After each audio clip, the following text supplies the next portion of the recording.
So now we have GritKote over the concrete here by 1 square meter. So that is 1 square meter. You can see there's your 1 square meter.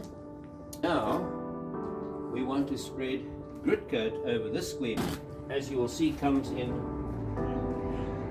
a pre-mixed container. We start off by using a strong trowel, and we'll end up with a finishing trowel shortly.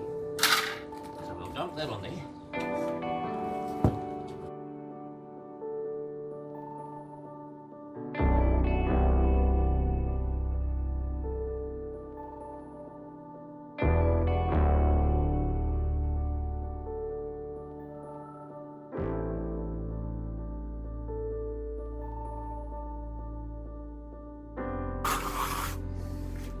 Now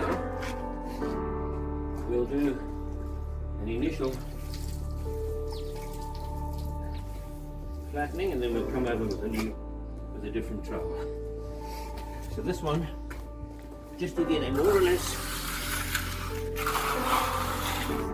flattened out surface.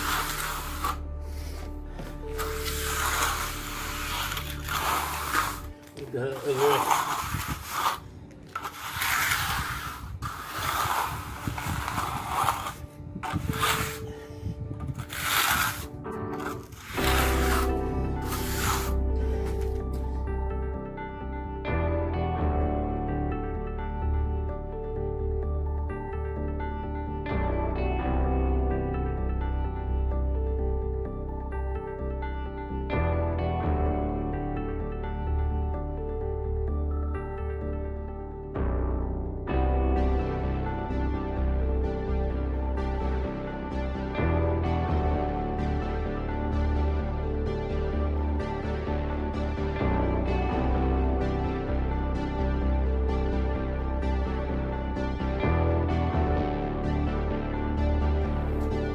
Dries, we see a difference.